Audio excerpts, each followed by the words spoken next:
Welcome to another Out of the Woods adventure. So I am up here in eastern BC in the Kootenays, almost to Alberta. I'm here with my friend Tiffany and her Bronco, and we are heading to do some pretty amazing things on this trip. Unfortunately for this trip, my family could not join us. If you're new to the channel, normally I travel with my family of four. I have my 9-year-old son, my 14-year-old daughter, and my wife. Unfortunately, with school back in and everything, it was just too hard to get them away from everything going on. But I really wanted to come up here and experience the fall color. So we were supposed to have a big group with us, but pretty much everyone kind of last minute weren't able to come anymore for different reasons, which just happens with kids and life and all that. But fortunately, Tiffany was still able to join me, and we have an amazing trip ahead of us that I cannot wait to share with you. A couple years ago, I came here with my wife and son, and when we did, we used Google to route us. This time, for some reason, Google just did not want to find the route, and so I had to use Onyx. And don't get me wrong, I love the Onyx app and I use it all the time when I'm off-roading, but for some reason on this trip, it did us dirty and took us down an alternate route that ended up at a dead end. And then we had to take an hour roundabout way to finally get back onto the correct route. This is all part of the whole exploration part of adventure. It's just a bummer because we were already pushed for time to get to our camp before sunset, and now we are really pushed and rushing against the clock, or the sun for that matter.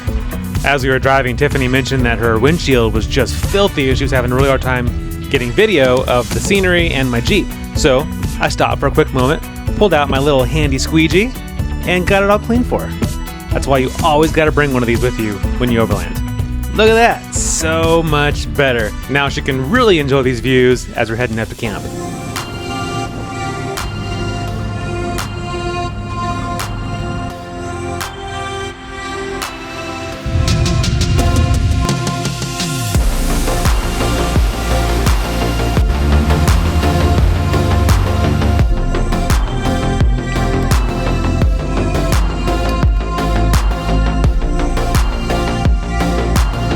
As we approach this next obstacle, Tiffany was definitely getting pretty nervous watching me go up and over it, because you definitely need some clearance and some guidance to take the right line, otherwise it could be kind of dangerous. So I got up and over and then pulled over to the side, that way I could walk back over and guide Tiffany through the obstacle.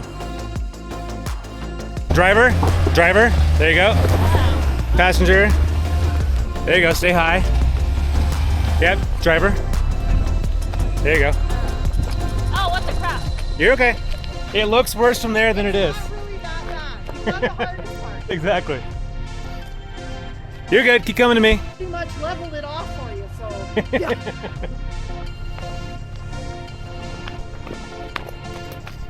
All right, you're gonna head straight towards me. Go that way. It's not near as bad as it looks from there, but you gotta go, driver. Driver. Yep. There you go. Keep coming. Straight towards me. Driver a little bit, there you go, yep. Keep coming. All right, now slowly go passenger. Go slow, go slow, go slow. Passenger, there you go. There you go. Exactly. That's when you know you're having fun. That's right. Well, she doesn't look like she's having fun, but after. I was liking the road up until now. Tiffany didn't like a couple of those last sections, but she did really good. She was definitely... So much anxiety. It's going to be bad going down. Oh, it's going to be the same thing. You're going to do good. You did good. You might have to drive baby Bronco. I'll just hook baby Bronco up the cliff and I'll just pull you down. Oh, But look at that view. It's insane.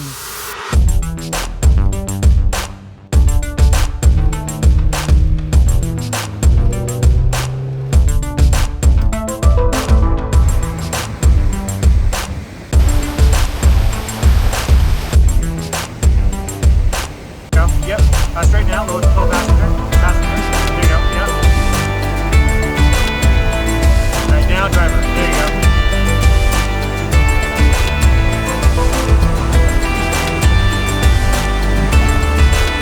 Nice, there you go.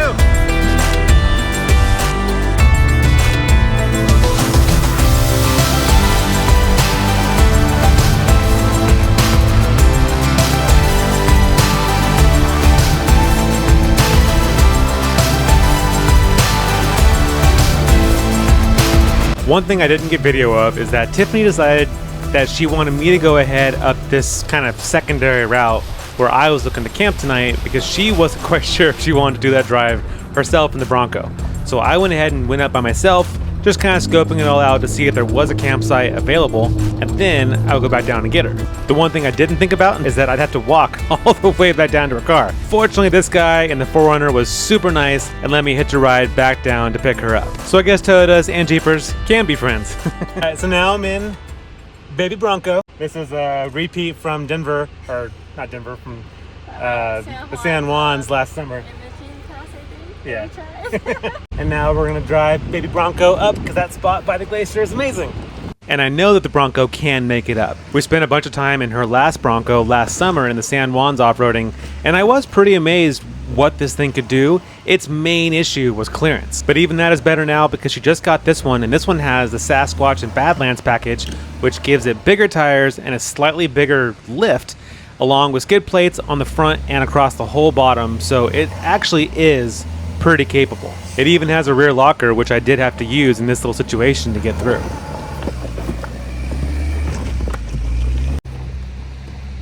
We made it to camp. This is insane. I've never camped this close to a glacier before. I mean, that's just wild. And you got views on views. All those layers back there. Incredible. And then Tiffanys Bronco set up down there, or up there, I should say. So now it's time to get my tent set up before it starts to get quite a bit colder. It's chilly up here. It's probably, what did it say? I think my Jeep said it was 54, and it's dropping pretty quick. I'm still in shorts and shorts and flip-flops. Might have to remedy that here pretty soon. It never ceases to amaze me the kinds of places that I can get with my Jeep. And it's not even just my modified Jeep that can get places like this. Even Tiffanys Bronco that came right off the showroom floor, basically just as it is, no modifications, brought her up to this amazing place. So I really hope you'll take this as encouragement. If you've been wanting to get out and do more of this kind of stuff, if you have any kind of 4x4, just start. Go out there, explore. Even if it's only in your local area, just start. You will be so glad you did. After enjoying that quick sunset and getting our camp set up, it was time to eat, and I was so looking forward to a delicious steak. Because dark came up on us so fast, I'm not even bothering with the plate. I'm just gonna eat it right off the fork. Well, it's delicious. Eat this in bedtime. See more?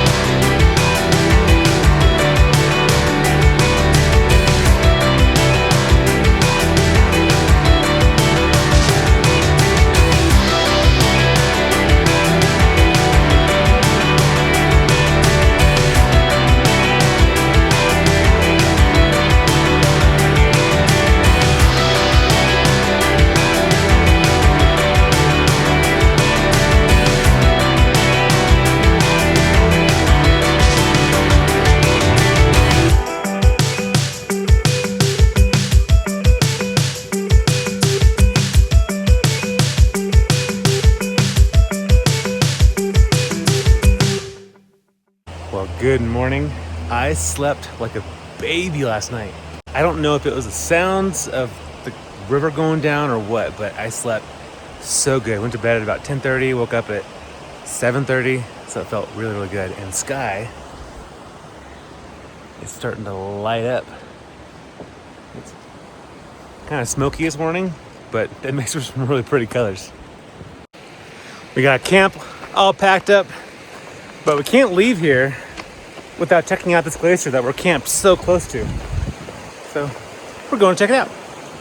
So funny thing I have to note about this scene right here. I decided to set the tripod to get a video of the two of us walking up towards the glacier. At some point, I had to turn around and come back, though, to get the tripod and the camera. And when I did, I had no idea Tiffany did this, but I see this now of her dancing up there, and yeah, this is why we're friends.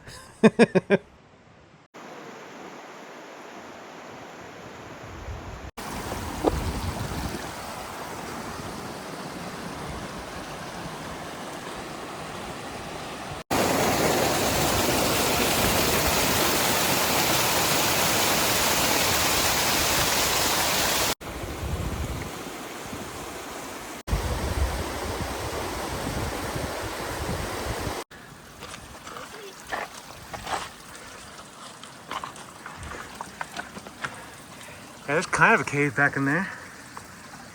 That's cool. So we made it back to this little cave, and it is beautiful. As you just could hear from her exclamation. Tiffany's going in. Oh, it does kind of creep open right here. Okay. You can't pop out, it's just you pop out on top of the glacier. Oh, got Oh, and it exits out. Oh, it goes all the way through! it. Nice. We found our own little tunnel. So the only time I've ever been in an ice cave and seen blue ice was in Iceland. So to do it here in North America, in Canada, is incredible. This blue ice is so pretty. You can see all the layers in it. Super smooth. So cool.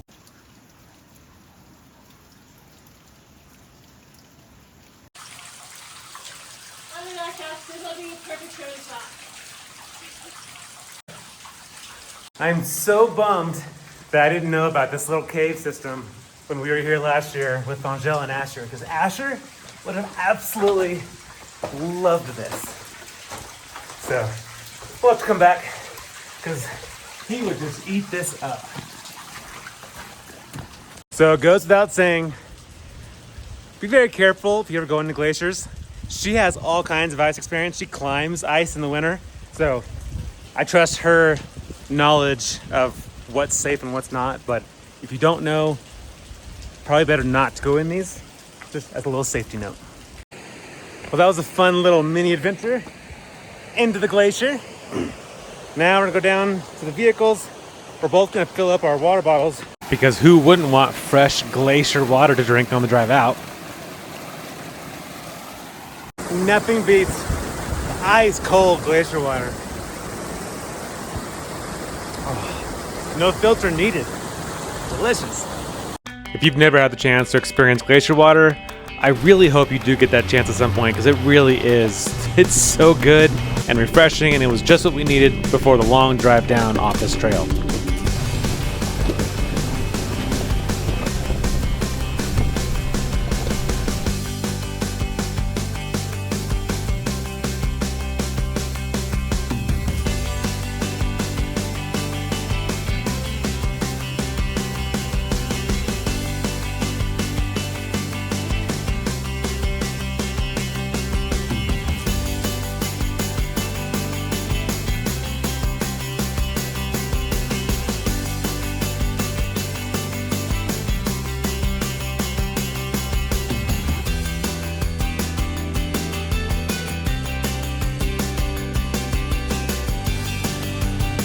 As we made our way down, Tiffany knew we were approaching this section again, and she was getting super anxious about it.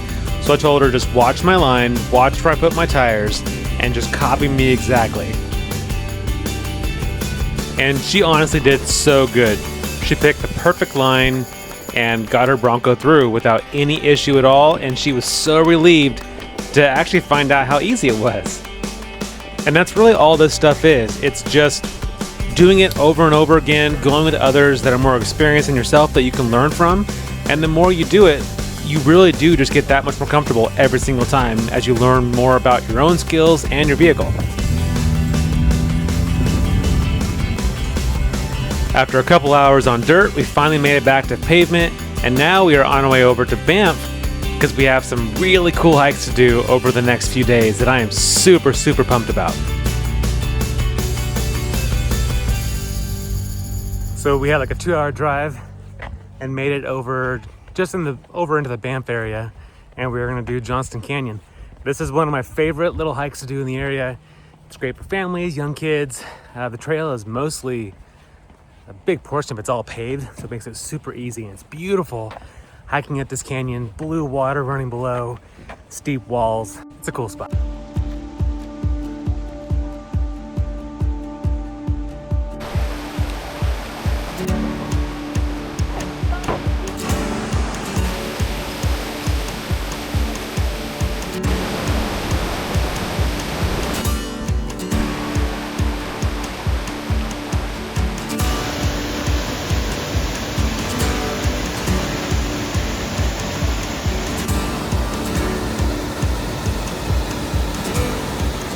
So right down there is one of the coolest spots on this trail that I went to back in 2018 when it wasn't all roped off like this.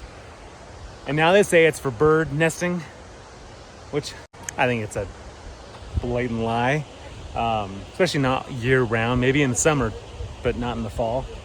But I was told it was only closed in the summer and it was open in the fall, but definitely not the case. You have signs literally everywhere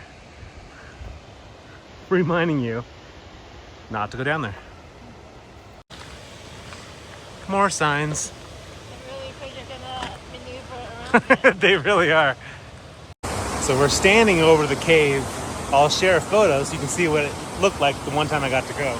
But straight down below is the whole cave, and you get this really cool view of the waterfall, of this rock, and the water going around it. I really thought we were gonna get to go. I thought it was only closed off in the summer.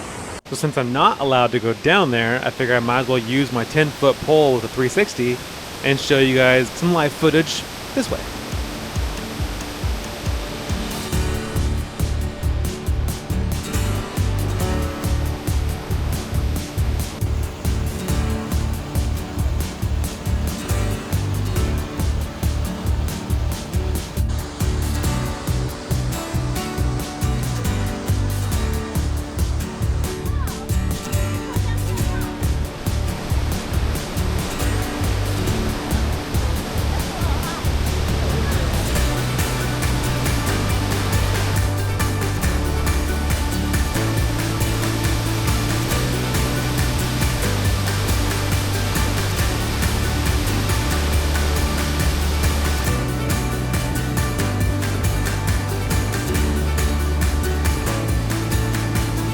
After enjoying Johnston Canyon, we got back in the vehicles, and now we're heading south towards Banff to find some dinner, but first, we're hoping we can stop and get a good sunset.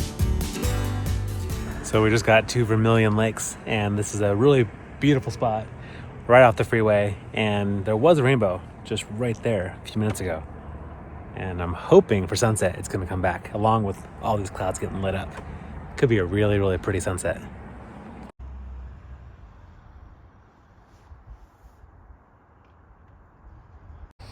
All right, well, we didn't get the sunset that I was hoping for. I thought there was some hope, but there is not any. It's all just kind of flat. So we're gonna go find dinner. We're both starving.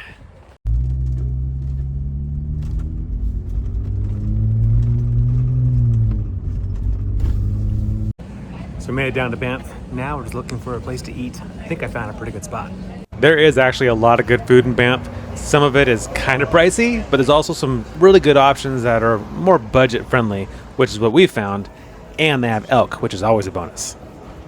So one thing about me, I love nachos. Absolutely love them. These, especially with the braised elk, would be so good. But the problem with Canada and their nachos is that they have a crazy tax on cheese. And so all nachos in Canada are kind of worthless because they don't have enough cheese.